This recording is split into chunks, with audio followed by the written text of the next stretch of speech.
Hi guys, this is Sorita and with me is Andrea Salgado-Reyes, and tonight we are in this clip going to talk about Hecate's historical oracles and just all kinds of things related to that. So I will start off just by reading you a little bit from the Chaldean oracles. This is a Roman translation in which he presents us with this little bit, which is important to the theurgists, basically, as most of the Chaldean oracles would have been. And it says, "If you call upon me often, you will perceive everything in lion form. For then neither does the curved mass of heaven appear, nor the stars shine.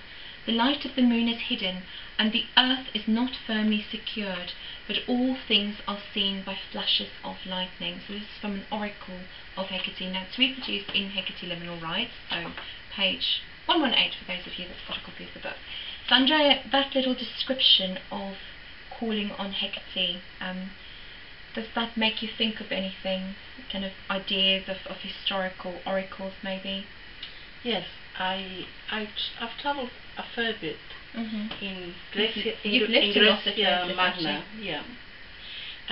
But in particular, I've travelled in what is modern-day Turkey, where there are many Greek temples, of course. And in particular, I visited the Temple of Artemis at Ephesus and the Temple of Apollo at Didyma. In fact, I've returned to that one 3 times. There is a wonderful pension in what used to be part of the grounds of the temple, and I've stayed there in a room overlooking the main part of the temple. And I've always arranged to do this 3 nights before the full moon and stay there for the whole of the full moon. Okay. If you're looking for the pension, it's called Pension Oracle, by the way. And useful. yes.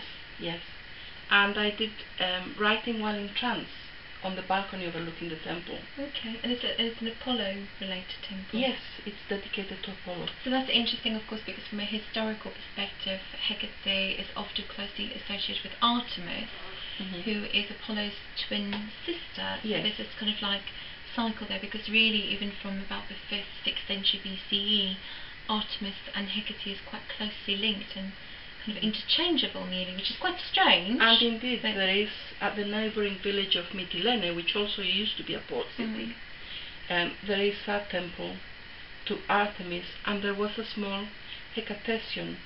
Yes, which is often the case. There was reputed to be a small college of priestesses of Hekate there, who were always part of the annual procession between the temple of Artemis and the temple of Apollo.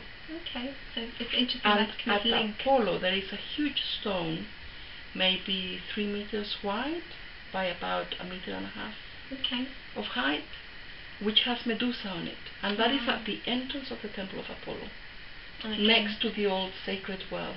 Again, a link in there to Hekate, there is. Medusa and Hekate. And part of the local history is that priestesses would come from Mytilene, go the processional way, taking the statue of Artemisa up to Apollon to greet her brother, and then the priestesses would gather around this well and hear oracles and repeat oracles to the people around the sacred well. Okay. So do you feel that those oracles still have some kind of relevance to us today, these historical oracles and these sites that exist, that can we still learn from that, in your opinion, having visited some of them? This is very much a personal opinion. My experience is that when you go to these sites, particularly if you prepare yourself by purifying yourself, presenting yourself and declaring intent, and you enter that space in that way as a priestess or as a priest of these deities in particular, you do go beyond the time restrictions. You are no longer in the now, you are in the eternal sacred space that still exists. And that the stones themselves contain memories and triggers for many of us who go there.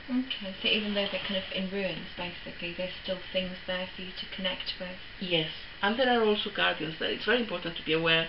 That's why I'm saying it's important how you present yourself. Because of course it would have been traditional to do all those kinds of things, and I know from visiting ancient sites and stuff as well, you can very much go as a tourist. or you can go with a slightly different intention and in a different mindset and prepare yourself, and you do get very different experiences. Yes. And I think the ancient oracles are still important today because they come from a time where there was no doubt as to the existence of these gods and goddesses. Absolutely. And there was no doubt as to the rightness of intent and the necessity for there to be a priesthood of them. I mean, I think one of the interesting things that's often overlooked is that, of course, oracles were still being recorded until the 4th, 5th century, maybe even beyond that. And certainly with Hekate, there are very early oracles that are recorded for her, but there are ones as late as the 4th, 5th century that were still being recorded as priestesses speaking on behalf of the goddess. So maybe I'll conclude this very short clip on the historical oracles of Hekate by actually just reading another part from the Chaldean oracles. This is from Sarah R. Johnson's translation, and it's, like I said, from the Chaldean oracles, which is a 2nd century CE text. And it says, and it is again the oracle of Hekate speaking, obviously through somebody, we don't know who. That could have been a man or a woman, and that's a whole kettle of fish all by themselves, which we'll also talk about. It says, I come, a virgin of varied forms, wandering through the heavens, bull-faced, three-headed, ruthless, with golden arrows, chase Phoebe, bringing light to mortals, Elethea, bearing the 3 systemata, which are sacred signs of a triple nature.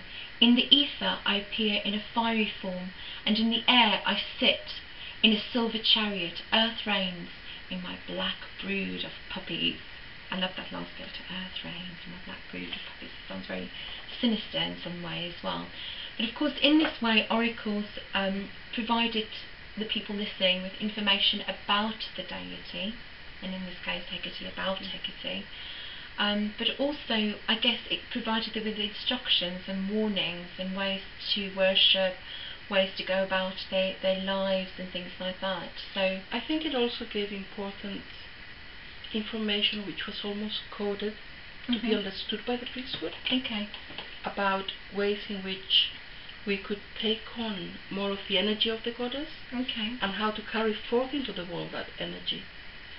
And also what characters and what personalities were required of us, what strengths were required. In order to serve that particular deity. Yes, like the first one that you said. Yeah.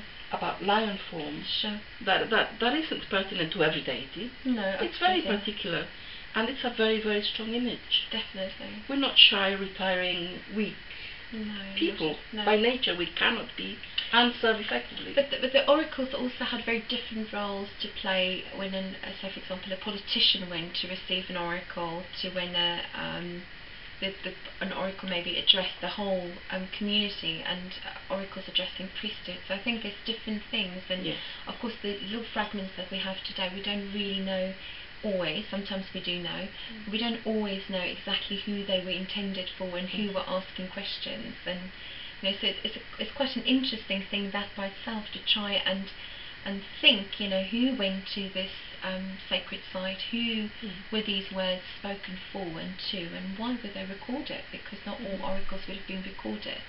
Just like today, not everything is recorded, but of course some are. And I find it very interesting that although they have certain similitudes, none of them are an exact replica. No. There wasn't a standard oracle which I will now give because it's Friday and it's the local king. No, absolutely not. They were all true channelings in themselves. Definitely. And that is of infinite worth. Definitely. So I have a big fascination with the Pythian, the Sibyls and stuff like that. So that's not specifically Hekate related, but for me, the kind of different approaches and the different reasons why people went for oracles is really definitely very fascinating. Anyway, thank you very much, Andrea, for joining me on this clip, and I hope those of you who've been listening have been learning from this, and that you will take the time to check out the other clips in this series, which you'll find on the main YouTube page for this channel. So thank you very much. Bye.